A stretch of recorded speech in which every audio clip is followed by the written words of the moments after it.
The city always changed 3 days before the festival. Lights appeared first, strings of yellow bulbs hanging like artificial stars between buildings, glowing even before sunset. Streets smelled of sugar, smoke, and old memories. Loudspeakers tested music that echoed through narrow alleys, and strangers smiled at each other as if they shared a secret. Every year, without fail, the city transformed into something brighter, louder, and strangely unreal. People called it the Festival of Endless Lights. No one remembered when it began. I arrived in the city on the first evening of the festival, carrying a small bag and a life already heavy with questions. My name is Arif. I had come for a short stay, just a few days, planning to record visuals and sounds for my channel. Crowds, colors, joy, chaos. Festivals brought views. Happiness sold well. What I didn't know was that this festival didn't just change the city, it erased it. Night 1. The welcome. As soon as I stepped off the bus, noise wrapped around me like a living thing. Drums, laughter, fireworks, music layered over music. The bus station was glowing, every pillar wrapped in light, every wall painted with festival symbols, spirals, suns, eyes. Yes, eyes. At first, I thought it was just decoration. A volunteer wearing a white kurta and a red scarf approached me with a wide smile. "Welcome," he said. "Is this your first time?" "Yes," I replied. His smile widened just a little too much. "You're lucky. First-timers always enjoy it the most." Before I could respond, he tied a thin red thread around my wrist. "For safety," he said. "Everyone wears one." I looked around. Everyone indeed had one. Old men, children, women, tourists, red threads glowing faintly under the lights. "What happens if I remove it?" I asked. The volunteer laughed softly. "Why would you?" That answer should have bothered me. But the music was loud, the lights were warm, and excitement has a way of drowning caution.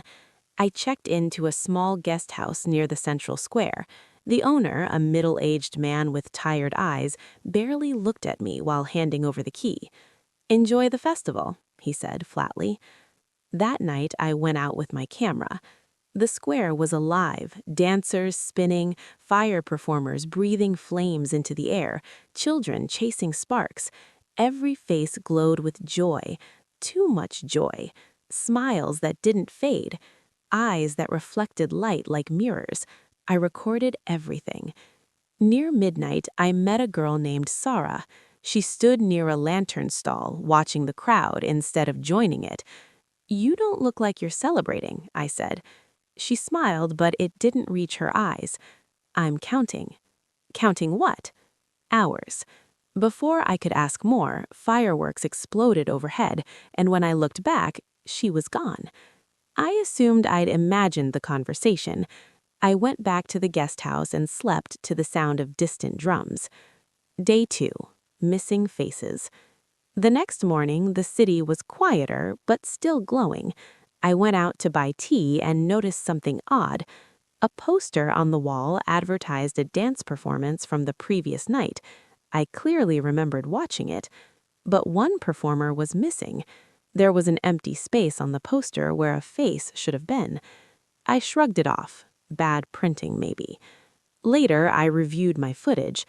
The dance performance was there. The crowd was there. But in one section of the video, a person appeared blurred. Not motion blur, absence blur. Like the camera refused to acknowledge their existence. I paused the video, zoomed in. Nothing. The shape of a human, but no features. A knock interrupted me. It was the guest house owner. "Breakfast," he said, placing a plate on the table. His eyes flicked briefly to my wrist. "You should stay out late tonight. Tonight is important." "For what?" I asked. He hesitated. "For choosing." Before I could question him, he left. Outside, the festival grew stronger. New decorations appeared that hadn't been there the night before. Stalls rearranged themselves. Streets seemed longer, twisting in unfamiliar ways. And people were missing. A tea vendor I had bought from earlier? Gone. His stall replaced by a drum stand. When I asked nearby shopkeepers, they frowned in confusion. Who? One asked. The man who sold tea here yesterday. There's never been a tea stall here, another replied. I laughed nervously. I bought tea from him. They exchanged looks. You must be tired. The festival can confuse outsiders. Outsiders. That word stayed with me. Night 2. The vanishing. That evening, the crowd was thicker, louder, wilder. I spotted Sarah again near the same lantern stall. You disappeared, I said. So did others, she replied. You noticed? She nodded. They always notice on the second night. Who disappears? She leaned closer. The unchosen. Before I could ask, a group of masked dancers surrounded us, spinning wildly. When they moved away, Sarah was gone again. My heart pounded. I followed the sound of chanting toward a narrow alley, and at the end stood a massive gate I hadn't seen before, glowing with symbols and eyes. A sign read, "Only for the selected." People entered freely, laughing. I hesitated. Then someone grabbed my arm. You shouldn't be here, a whisper said. It was the guest house owner. Why? I demanded. He looked nervously. Because you still remember. Remember what? That people disappear after this night. A scream echoed from inside. Then silence. The owner released my arm. Go back to your room. Don't watch, don't record. Why are you helping me? His voice cracked. Because I failed once. Before I could react, the crowd surged and pulled him away. I never saw him again. Day 3. The truth begins. The third day felt wrong. The sky was brighter than it should be. Shadows fell in the wrong directions. My red thread felt heavier, warmer. I tried leaving the city. The bus station was gone. In its place stood a festival stage. When I asked about buses, people laughed. Why leave? They asked. Tonight is the final celebration. I returned to my room, panic growing. My footage from day 1 was changing. Faces I remembered were missing. Videos shortened themselves, audio distorted, except for one clip. Sarah's voice. Counting hours. I played it again and again. At sunset, someone knocked. Sarah stood outside. You have until midnight, she said. To do what? To choose or be chosen. She explained everything. The festival wasn't for celebration. It was a harvest. Every year, the city selected a few outsiders, people with weak roots, uncertain futures, forgotten by the world. The festival fed them, absorbing their memories, their existence, using it to keep the city alive and joyful. The chosen ones stayed. They became part of the city. Shops, performers, volunteers, smiling forever. And the unchosen, I asked? They disappear completely. Why are you still here? She looked at me sadly. Because I was chosen last year. My blood ran cold. You disappeared, I said. She nodded, but not fully. I still remember who I was. That's why I help first-timers. Can we escape? She hesitated. Only one way. The final night, the selection. At 11:30 p.m., the city gathered in the central square. Lights burned brighter than ever before. Music rose to a fever pitch. A giant mirror descended from above the stage. One by one, names appeared on it. People cheered when their names appeared. I didn't understand why, until Sarah explained. If your name appears, she said, you are chosen to stay. And if it doesn't, you vanish at midnight. My name hadn't appeared yet. Names stopped. The clock ticked. 11:58. 11:59. Then, a reef. The crowd erupted. Hands grabbed me, pulling me toward the stage. I searched for Sarah. She met my eyes and smiled sadly. You're safe now, she said. The mirror shimmered. Images flooded my mind. Memories of people who had vanished, their lives, their fears, their last moments. The city absorbed them through me. I screamed. At midnight, the lights dimmed briefly. Then everything returned to normal. Joyful. Perfect. Epilogue. 1 year later. I stand near the lantern stall now, smiling, welcoming newcomers. A red thread around my wrist. Someone asks, "Is this your first time?" I smile wider. You're lucky. First-timers always enjoy it the most. Somewhere deep inside me, a voice whispers, "Count the hours." Those who stay do not live. I learned something important after the festival ended. The city doesn't sleep. It pretends to. 1 year later, the smile that isn't mine. A year had passed since my name appeared on the mirror, since the lights chose me, since midnight swallowed the unchosen. I stood at the lantern stall every evening, smiling at strangers whose names I would never remember for long. My job was simple: welcome newcomers, answer questions, make them feel safe, and never tell the truth. The smile on my face was not forced. That terrified me, because somewhere deep inside, I remembered screaming. But the memory felt like it belonged to someone else. The city rewarded obedience.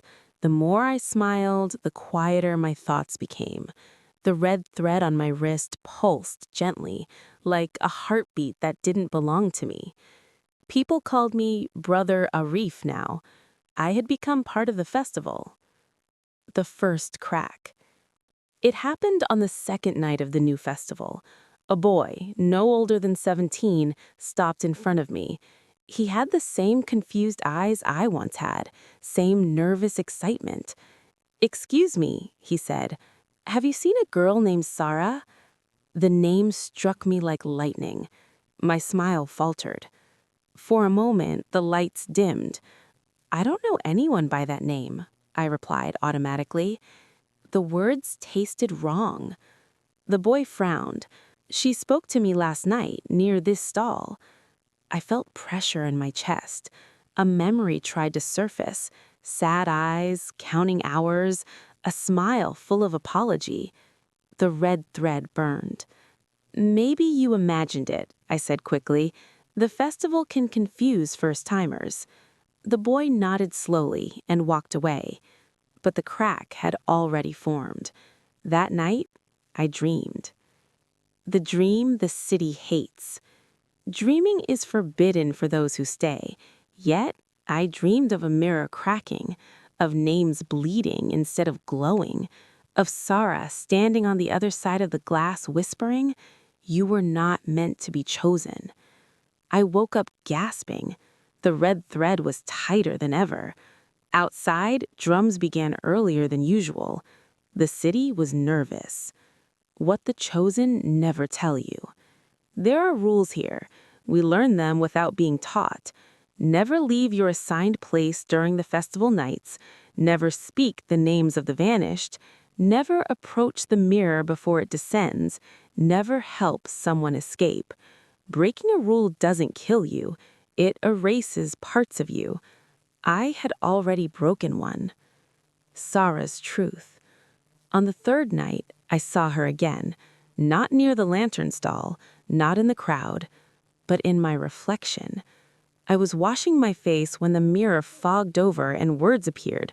"Do you remember me?" I dropped the water. The reflection moved slower than I did. "You're not real," I whispered. The reflection smiled sadly. "I'm more real than you are now, because I remember pain." "What do you want?" I asked. "To finish what I failed to do last year." The mirror darkened, showing images, people fading, memories dissolving, the city feeding. "The festival is dying," she said. "It needs stronger minds now. That's why you were chosen." "Chosen to do what?" "To replace the mirror." My breath caught. "You're becoming the filter," she continued. "Soon, names won't appear on glass. They'll appear in you." I staggered back. "You're lying." She shook her head. "Look around. Haven't you noticed?" I had. People vanished faster this year. More names, shorter celebrations. The city was starving. The boy who shouldn't exist. The same boy returned on the final night. Blood ran from his nose. His red thread had snapped. "They're watching me," he whispered. "They said I don't belong here." Fear flooded me. "That's impossible," I said. "Everyone belongs once the thread is tied." He grabbed my arm. "My name never appeared," he said, "but I didn't disappear." The lights flickered violently. Somewhere a bell rang, the sound of an error. Sarah's voice echoed in my head. "The city cannot digest everyone." The boy was a rejection, a mistake, and mistakes expose the truth. The city without a face. The mirror descended early that night, too early. Names appeared rapidly, overlapping, screaming in light. The crowd cheered louder, desperate, as if applause could stop something terrible from happening. I felt it then, the pull, not toward the mirror, but away from it. Sarah appeared beside me, fully formed, no longer fading. "This is your moment," she said. "Help him and the cycle breaks." "And what happens to me?" She looked at me gently. "You remember everything." That was worse than death. I looked at the boy, at the mirror, at the city built on stolen lives, and for the first time since I arrived, I chose. Midnight. The wrong choice. I pulled the boy away from the crowd. The lights screamed. People froze mid-celebration, faces cracking like porcelain. The mirror shattered, not into glass, but into screams. The city howled. Buildings flickered, losing detail like bad memories. The red thread snapped from my wrist. Pain unlike anything I'd known tore through me as memories returned. My life before, my fear, my scream, Sarah counting hours. The boy collapsed. Sarah smiled, tears in her eyes. "You did it," she whispered. Then she began to fade. "No," I said. "This city can't hold truth. It only survives on forgetting." She disappeared. The clock struck midnight. After the festival. The city still exists, but smaller, quieter. Some streets lead nowhere now. Some buildings are hollow. The festival still happens, but fewer lights, fewer smiles. I didn't disappear. I didn't stay. I became something else. A reminder. Sometimes visitors hear whispers near broken lanterns. Sometimes mirrors crack on their own. And sometimes a voice warns, if a festival feels too perfect, it's because something is being taken. The city that eats names. The city did not forgive me. It remembered, and memory here is the cruelest punishment. After midnight, when silence learns to breathe. The morning after the shattered mirror, there were no drums, no music, no smiles. People moved slowly, as if walking through thick water. Their faces looked unfinished, eyes without reflection, mouths smiling a second too late. I tried leaving again. This time, the bus station existed, but the buses had no drivers. Inside them were seats filled with shadows, shaped like people who once sat there and never arrived anywhere. I stepped back. The city wasn't trapping me anymore. It was warning me. The Forgotten District. Sarah's voice began to guide me, not as sound, but as instinct. Go where the lights end. Beyond the decorated streets lay a district untouched by celebration. Buildings stood half-formed, like ideas abandoned mid-thought. Windows showed scenes that didn't belong. childhood bedrooms, hospital corridors, final goodbyes. This was where the city dumped what it couldn't digest. I found a library with no name. Inside, books had blank covers. When I opened one, words appeared only while I read them. They told the same story again and again. A famine, a dying town, a desperate ritual. The festival was never meant to celebrate life. It was created to steal it. The first festival. Long ago, before lights and music, the city was starving, not for food, for meaning. People were leaving, memories faded, names were forgotten. So they made a bargain. They built a mirror to judge who mattered enough to stay. The rest were offered to the city. At first, it was voluntary, then necessary, then tradition. The mirror wasn't magic. It was a lie people agreed to believe, until it believed itself. Why I was chosen. I wasn't selected because I was special. I was chosen because I was empty. No one waiting for me, no one searching, no place that would notice my absence. The city feeds best on those who won't be missed. And now I was full of stolen memories, of faces, of screams. The city wanted me back. The heart beneath the square. Beneath the central square, under layers of celebration, I found it. A room made of mirrors. No, of people. Faces pressed into walls, mouths open in endless laughter. Their voices formed the hum of the festival. This was the heart. This was what remained of the unchosen. And at the center, a chair. Empty, waiting. Sarah appeared beside me one last time. "If you sit," she said, "the festival will heal. The city will forget what happened. And if I don't, the city collapses. Everyone inside becomes free or lost." I looked at the faces in the walls. They were smiling. They didn't want freedom. They wanted to be useful. That was the final horror.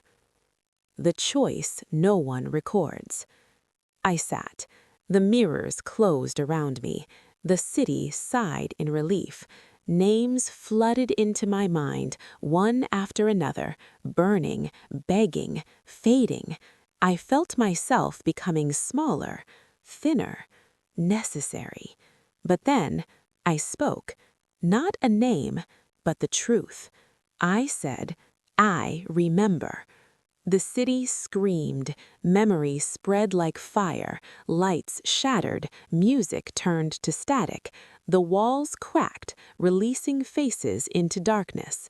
The festival died loudly. Epilogue: a city without a festival. The city still exists, but it is quiet now. No lights, no celebrations. People leave freely. Some stay. They remember. As for me, I exist only in reflections. Sometimes when someone looks too closely into a mirror, they hear a whisper. If you ever are invited to a perfect festival, ask what it costs.